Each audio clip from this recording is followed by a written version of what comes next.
Xiaoyu was blessed and protected by thousands of evil spirits when he was born.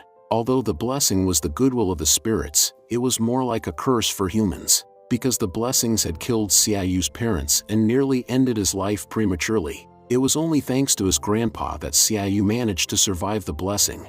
However, there were still some side effects to the blessing. Xiaoyu had lost his vision, and also lost any feeling in one of his leg. This led to him being bullied by the other kids in his village. One day while he was being harassed, the many evil spirits surrounding him tries to incite the young boy to kill his peers. Fortunately, a friend had saved him before he was consumed by darkness. This friend was a fearless tomboyish girl that chased the bullies away. The tomboyish girl also had a crush on Xiaoyu, but she informs that she'll be leaving the village soon. However, there will be a day she will return, and she promised to become his bride when she does. Xiaoyu then wakes up from his dream and ponders about the tomboyish girl who saved him many years ago. His grandpa then shouts at him to wake up and meet him.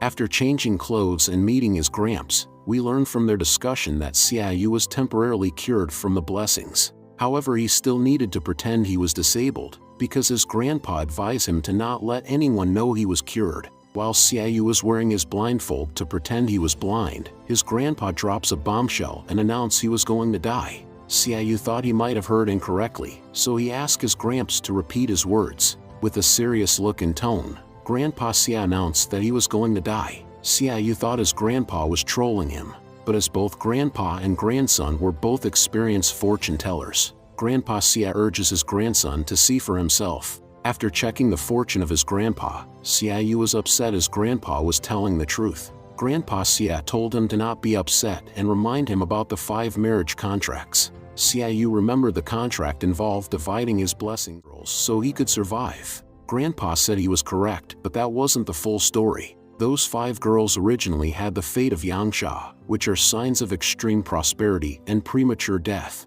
but now they are able to avoid an early death because of Xiaoyu's blessings. Grandpa Xia continued explaining that since Xiaoyu is now an adult, he will need to marry one of the 5 contracted girls or else his disabilities will return. Xiaoyu then questions why he needs to fake his disabilities. Grandpa Xia states it was like a requirement from the evil spirits. Since in their eyes Xiaoyu's blessings had saved those girls, it would definitely not look good if the girls rejected their savior just because he's disabled. He also states that if none of the girls choose him, then his disabilities will become permanent and the girls will not live past 30 years old. Xiaoyu then wanted to know what will happen to the 4 others if he only marries one. Grandpa Xia revealed they'll again die a premature death. The old man afterwards instructs Xiaoyu a few things about his funeral. Firstly, he'll be going out today, and if he doesn't come back then Xiaoyu could forget about the marriage and live however he wants. Secondly, if a coffin comes back, then the arranged marriage is still on, and a few days later someone will come to bury him.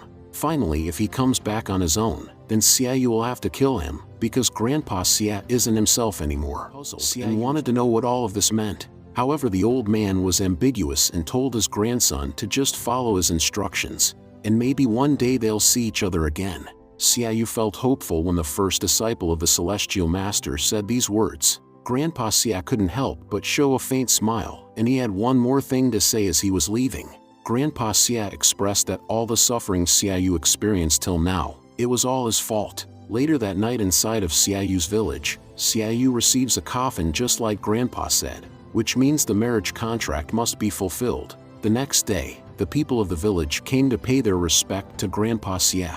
As Xiaoyu was mourning the death of his only relative, there were 2 bullies who wanted to mess with the funeral. Suddenly a luxury car abruptly arrived at the funeral which causes one of the bullies to faint. The owner of the car was a world-famous actress known as Mu Linger. She noticed the bullies and told her guard to chase them away. She afterwards went to meet Xiaoyu and realized he was really blind just like the rumor said. Linger told Xiaoyu she was here because of their engagement, and how she doesn't want to marry a blind man. So she wants his help in convincing her father to break off the engagement. In exchange he can request anything from her. Xiaoyu could understand why this miss was being like this, but he states that she'll have to wait in line to break off the engagement, because she wasn't the only one who was coming today. One was a rich businesswoman called Yu Ranran.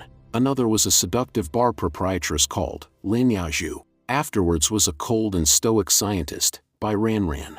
Finally was a young and innocent-looking girl. Xiaoyu thought the girl looked familiar, then it hit him. She was the tomboy from his childhood, Mo Wenro. The 4 girls who came late began paying their respect to Grandpa Xia. Xiaoyu asked if Linger wants to do so as well, but the proud actress proclaimed she doesn't want to honor someone she doesn't know. However, she advised him to pick Wenro if he wants to marry anyone here, since the other 3 ladies would be too difficult for him to handle. She suggests the tomboy because Wenro looks like she already has feelings for him. Xiaoyu in turn couldn't help but call Linger a tsundere from the way she was acting. Linger felt flustered and denied she was a tsundere. Bai Ran later left the funeral without saying a word to Xiaoyu. This allowed Linger to gloat and prove her words were correct. However, when Yuran gave Xiaoyu her number and told him to call her if he needs anything, Linger was angry because she thought Yuran was using her money to bribe Xiaoyu out of the engagement. At this moment, Xiaoyu interjects and comments that Linger was doing the same thing to him earlier. Linger felt embarrassed and tried defending her previous actions. Yuran then cleared the confusion and said she wasn't trying to break the engagement, but it was important they become acquainted first, before deciding to break the engagement or not. Xiaoyu was impressed and apologized for thinking Yuran would act like Miss Tsundere over here. Yuran then said her goodbyes while Linger was still mad at her. Suddenly Yaju approached Xiaoyu and expressed she was ready to date him, and even suggest they go get their marriage certificate right now. Linger broke them up before it got any more intense, and tried warning Xiaoyu that Yaju was a dangerous person. Yaju didn't try to argue with Linger. Instead, she went to give Xiaoyu her number, and told him to remember her body scent since he was blind. After Yaju also left, Linger was still cutely pissed at those girls. When Xiaoyu asked her to help him record the other girl's number since he was blind, Linger immediately took his phone and told him that the only number he'll need was hers. Suddenly the phone was snatched away by Wenro, and she helped Xiaoyu record the other girl's number while also adding her own. Linger felt satisfied seeing those two together, and she suggests she could help them be together if they want. At this moment, Wenro vanished. Instead, she was filled with rage that Linger wanted to meddle in her affair. Linger felt scared and didn't know why Wenro was acting like this. Fortunately, a voicemail came from Wenro's phone, stating a mission has been posted. The tomboy felt sad when she heard this, but she assures her fiancé she'll hurry back once the mission is over. Linger then asks Xiaoyu if he knows anything about Wenro, but Xiaoyu recommends she talks to Wenro herself if she wants the answer. Linger didn't want to do that, and she started expressing that Wenro wasn't good for Xiaoyu after all. Xiaoyu abruptly asked if Linger have never thought about marrying him. Linger told him to not get the wrong idea, because she was only helping as she finds him pitiful. Xiaoyu was silent for a short moment, yet he still believes she is a nice person, so he gives her an amulet as a gift. Although Linger finds the amulet to look ugly, she still took it because she was a tsundere. While saying her goodbyes to Xiaoyu, Xiaoyu reminds her to wear the amulet at all times because it could come in handy. Later, while on the road, the manager of Linger asked if the blind man was her fiancé. Linger showed a faint smile. She told her manager to not call Xiaoyu blind because only she is allowed to do that. The manager was surprised and questioned if the young actress was developing feelings for him. Linger was silent for a bit, but as she lets go of the amulet, she denies having any feeling for Xiaoyu. However, she felt bad knowing the Xia family has helped her family without requesting anything in return. The manager apologized for her earlier comment. Linger then explained the reason why only she could call Xiaoyu blind. It was because she didn't want Xiaoyu to fall in love with her. Since she'll never accept his feelings, she doesn't want to break his heart. Later that night at Xiaoyu's home, Xiaoyu was telling his grandpa about all of the women he met today, and how he wants to save all of them because they were kind-hearted girls. Suddenly an eerie voice from Grandpa Xia told him to come out, followed by 4 loud knocks on the door. Xiaoyu could tell that supernatural entities were luring him to come outside, and as the ghost kept taunting him with his grandpa's voice over and over, Xiaoyu decided to go teach those despicable things a lesson. Outside there were many evil ghosts looking to kill him. At the same time, in the Lenhai Taoism Alliance, the huge Taoism compass was going crazy. Qing Sihai, the president of the Taoism branch, didn't understand why the 100th spirit of night was appearing in Lenhai. A disciple then asked what should they do, so Sihai told him to gather all the deacon at once and investigate this matter. Meanwhile, back to Xiaoyu, he was currently surrounded by the 100th spirit of the night. The humanoid serpent proclaimed they were going to devour Xiaoyu. However, Xiaoyu had other plans. he summons his evil spirits for the very first time and ordered them to kill his enemies. The evil spirits then took on the form of a badass-looking dude after annihilating most of the enemies. When the last remaining ghost saw the appearance of Xiaoyu's evil spirits, it couldn't understand why the Celestial Master Mansion would allow its existence. The evil spirits scoffs at the ghost. Wenro in turn happily greeted Xiaoyu and says she'll get right to him after taking out the trash. A new car then arrives at Xiaoyu's house. When Yaju saw the bullies trying to harm her fiancé, she told her guard to get rid of them. It's then revealed the bullies were Yaju's underlings, and they had just found out Xiaoyu was their boss's fiancé. The guard then drags the bullies away while they were begging for their life. Yaju afterwards asks Xiaoyu out on a date. Wenro felt disturbed by this, and questions Yaju's intentions in approaching Xiaoyu. Yaju claims it was normal for a person to spend time with their fiancé. Wenro agrees she has the right to do that, however she just smells something fishy about her. Yaju states that if Wenro doesn't want her to approach Xiaoyu, then Xiaoyu will be the one to reject her. Xiaoyu in turn expresses he has no reason to reject a fiancé's invitation, and that applies to Wenro if she only asks him first. Wenro felt shy and reminds Xiaoyu to be careful on his date with Yaju. As Xiaoyu was about to leave on his date, there was one more thing Wenro wanted to tell her lover. She wholeheartedly expressed she was different from the other girls, and she was ready to fulfill the marriage contract at any time. Xiaoyu gave a charming smile and nod. Later inside of Yaju's car, Yaju was helping her fiancé wear his seatbelt. Xiaoyu then starts a conversation with Yaju about how she saved him from the bullies, and jokes that it was too much of a coincidence she appeared at the right time. At that moment, Yaju looks like a completely different person while holding a knife. Yaju thought about testing something out, and stops her knife before it digs into Xiaoyu's face. Xiaoyu pretended like he couldn't see and asked why he felt a sudden gust in front of him. Yaju threw the knife away, said that it was nothing, and she was starting to find Xiaoyu even more charming. Yaju afterwards speeds off out of the village. A red car later arrives at Xiaoyu's home a few minutes later. Linger was here to help Xiaoyu arrange the funeral for his grandpa, but when she didn't see him anywhere where Blindy went, Wenro told her to not call Xiaoyu Blindy or she'll kill her. Linger thought she was dealing with a nut job and states she can't let Blindy stay by Wenro's side. Wenro immediately reacted to the word Blindy, and she nearly killed Linger. But although she was shivering in fear, Linger proclaimed she wasn't afraid of women like Wenro since she has already resolved herself to care for Blindy. Wenro decided to not kill Linger, seeing that she was somewhat courageous. She then told Linger that Yaju has already taken their fiancé away. Linger couldn't believe Wenro allowed Yaju to take Xiaoyu away, because she could also sense something fishy about her. Yet Wenro stated that Xiaoyu has his own right to choose whether it's good or bad. Linger thought she was an idiot. Before leaving to find Xiaoyu, Yaju and Xiaoyu later arrives at a big mansion.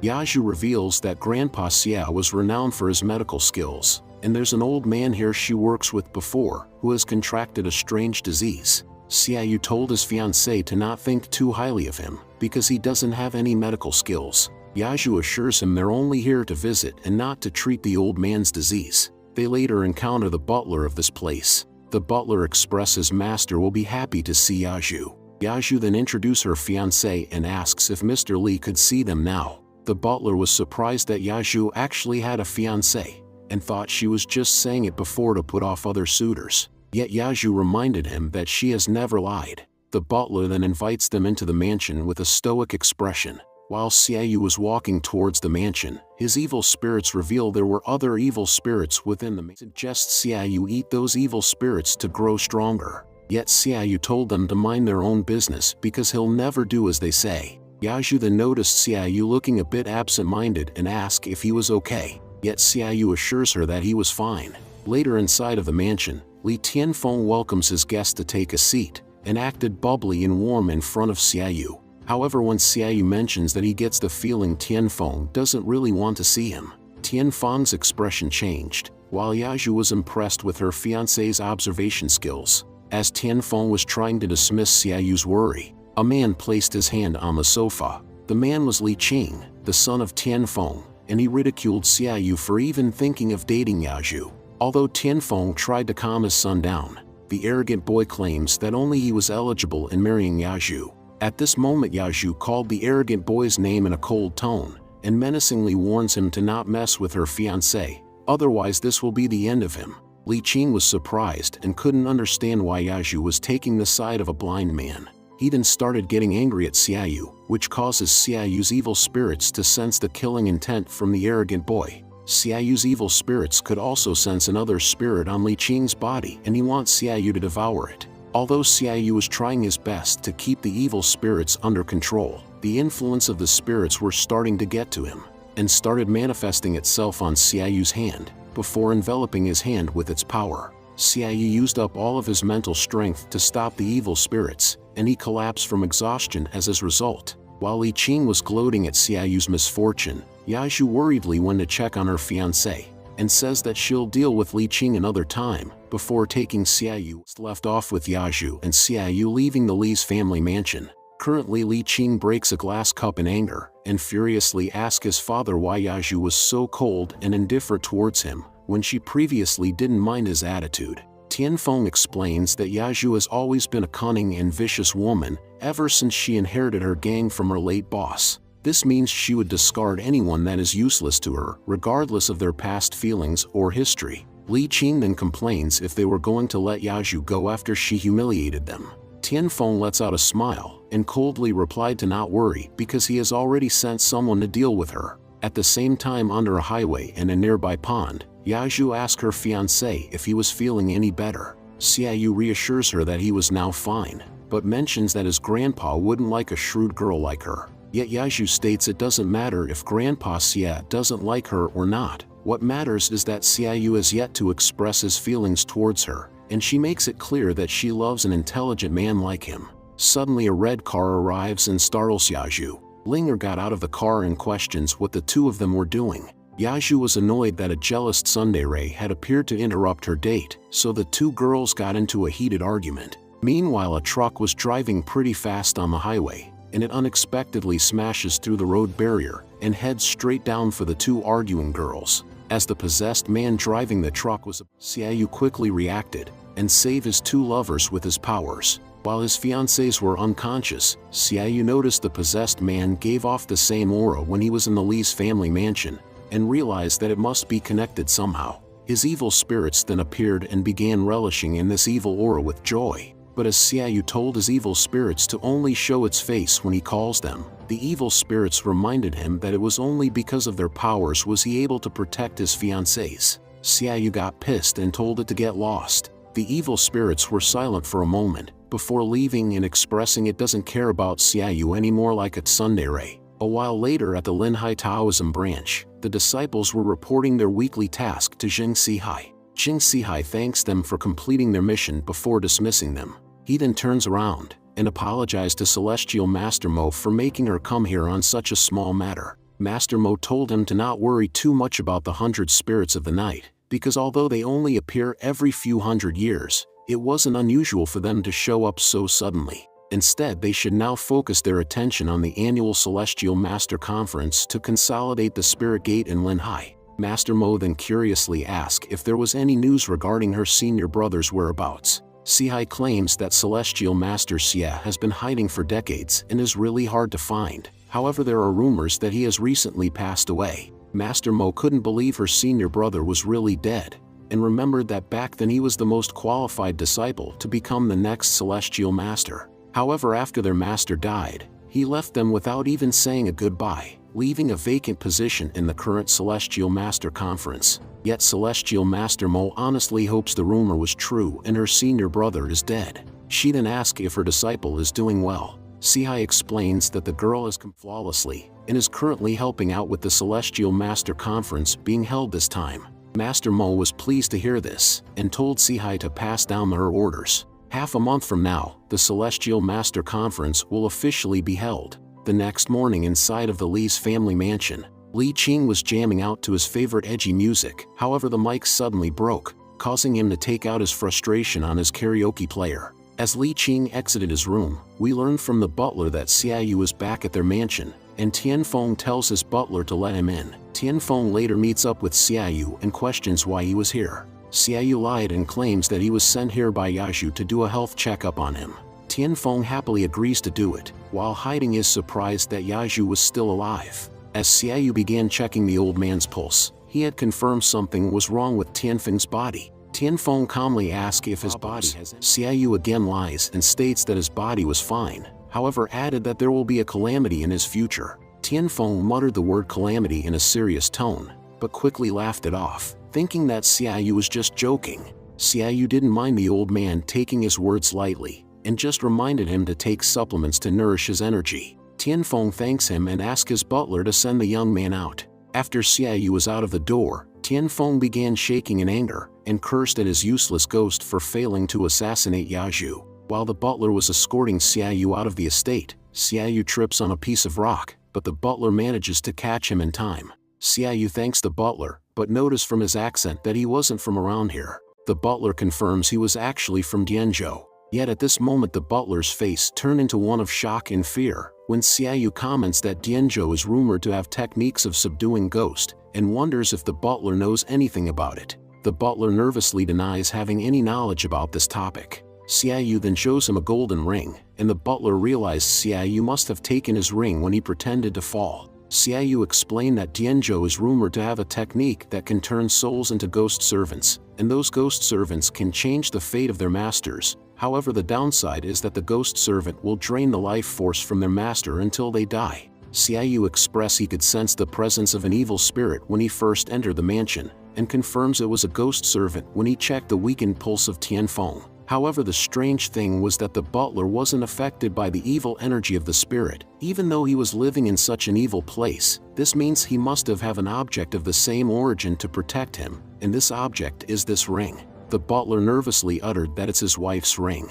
As Xiaoyu could feel a strong resentment from the ring, he concludes that the butler must have killed his wife, turned her into ghost servant for the Li family, and secretly sent the ghost servant to murder. The butler denies killing his wife, but Xiaoyu wasn't buying it, because no one in the Li family was capable of creating a ghost servant, except for the butler. The butler pushes Xiaoyu up against a leaf wall, and coldly reiterated that he didn't kill her. He then told his story and what really happened. It's revealed the butler was raised from a young age to serve the Li family, and although Tianfeng would always treat his employees poorly, the butler would always fulfill his duties without any complaints. Many years later he would meet the love of his life and marry her. However, this period of happiness and stability didn't last long. As Tianfeng's business began to struggle, he was forced to fire all of his servants except for the butler. The butler would always request his master for some time off to visit his wife, however he would always be rejected. This led the wife to live a hard life in Dianzhou alone,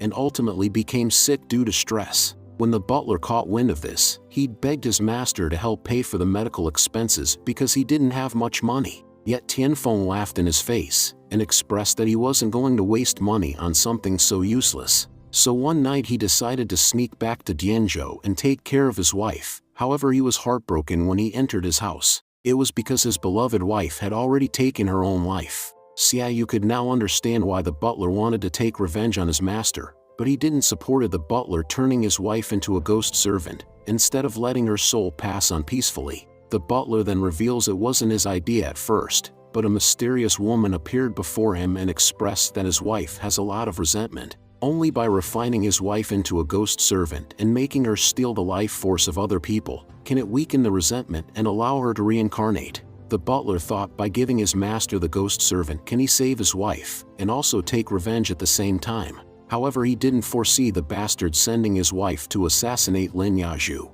Xiaoyu felt sympathy for the broken man, and revealed that it was no longer possible to save his wife, but he can help exorcise her so she doesn't suffer anymore. Because his grandpa once told him that when it comes to dealing with ghosts, it was the duty of a celestial master to take care of it. A while later at a random hospital, Linger has just regained consciousness, and is told by her manager that she was brought here.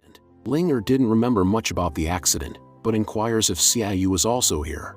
The manager informs her that the doctors tried calling Xiaoyu to no avail, and she advised her idol to stop associating with dubious people. Linger was confused and wanted to know what her manager meant. The manager then reveals that Linger has kept Xiaoyu's phone number on her top contact list and even favored it. Linger quickly snatched her phone back and made up a silly excuse on why she did that. We also learn that Yaju was admitted to the same hospital, but quickly left after waking up a bit earlier than Linger. In the evening at the Li's family residence, Yaju came to visit Tianfeng again because she had some suspicions about the accident. However, she was surprised when she opens the door because the house was in a complete disarray. But when she entered the mansion, she found something even more shocking. There were two people in front of her that had suspiciously hanged themselves. It was Tianfeng and his son Li Qing. Yaju, who was in deep shock at the moment, took a step back in fear and touched a karaoke player by accident. The karaoke player began playing Li Qing's edgy music momentarily, before it started playing a glitchy conversation with Tianfeng from earlier.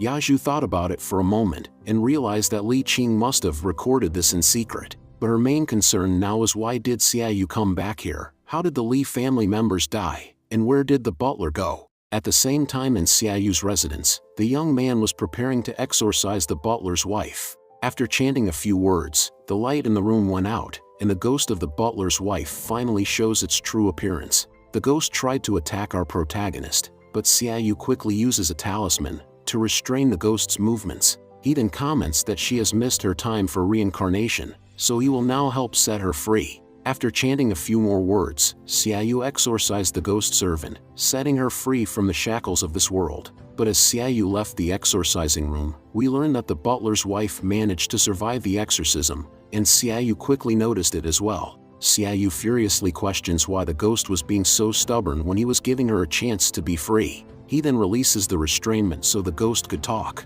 The ghost explained that she was having a hard time moving on because of her husband, and she's worried something will happen to him when she's gone. Xiaoyu then wonders why the ghost committed suicide if she cares for the butler. The ghost gave a confused look before revealing that she was actually murdered by a mysterious woman. Xiaoyu asked if she remembers her killer. The ghost gave out multiple suspects, but Xiaoyu didn't find any of them to be suspicious. He then realized that it could be the mysterious woman that helped the butler turn his wife into a ghost. However, he decided to put that aside for now, and tells the ghost that the Li family will soon die due to their poor conditions, and that her husband is doing fine without her. The ghost thanked Xiaoyu and felt a sense of peace, before finally carrying on to the next life. Xiaoyu then left the room, and wanted to go investigate about the mysterious woman. Yet at this time, Bai Ran opens the door to his house. Xiaoyu was worried that his fiancée might have seen him exorcising a ghost, but asked why she was here. Bai Ran expressed that she was here to take him out on a date,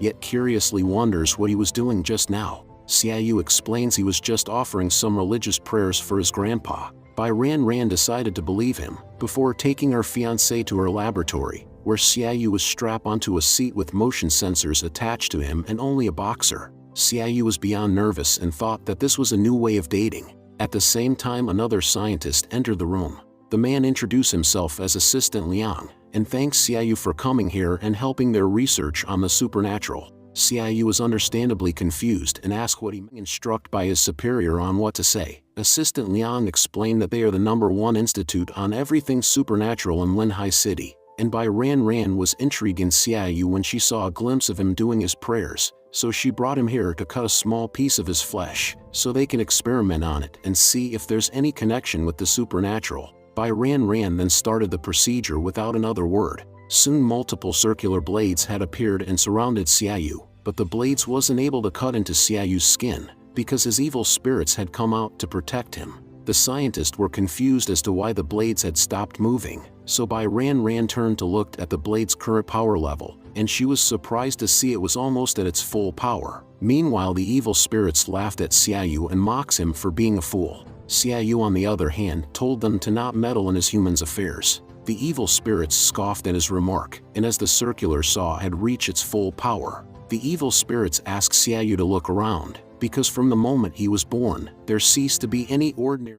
The evil spirit then forced open a secret door, where Xiaoyu could see many deceased evil spirits and ghosts being kept in a jar, mainly for research and testing purposes. Bai Ran and her assistant were quickly alerted by this, and they swiftly closed the door. They then released Xiaoyu from the seat. Assistant Liang came over to apologize and expressed they'll have to postpone the research due to some technical issues. At the same time, Xiaoyu wonders why the ghost he had recently killed was now in his fiancée's possession, and thinks this must be related to his marriage with the 5 girls. Bai Ran then came to thank Xiaoyu for helping her with the research, but coldly asked if he saw anything within the secret room. Xiaoyu played stupid and said that he didn't. Xiaoyu then decided to leave the laboratory, but not before telling his fiancée that he had a great time, and he hopes there'll be another one. Bai Ranran stared at him coldly and didn't utter a word. After Xiaoyu had left, Assistant Liang asked his superior if Xiaoyu was really blind, and Bai Ranran revealed that she knows he's pretending.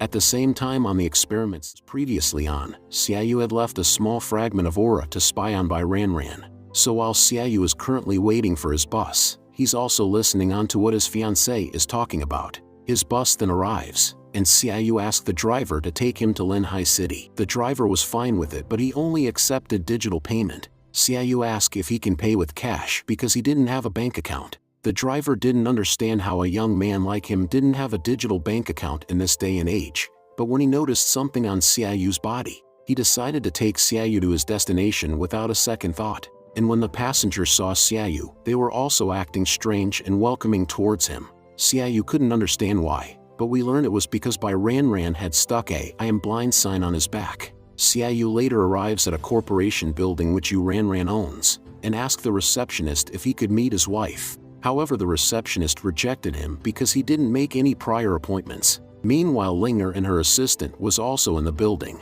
While her manager was lecturing her about staying away from Xiaoyu, Linger turns her head to the side and saw her fiancé being denied a meeting with Yu Ranran. Hi everyone, welcome to my channel. If you want to see part 2 of this manhwa, make sure to comment on this video, and also if you want to know the name of this manhwa, you can see here, and also if you want to see more this kind of video, you can see here, and don't forget to subscribe our channel to see more exciting videos.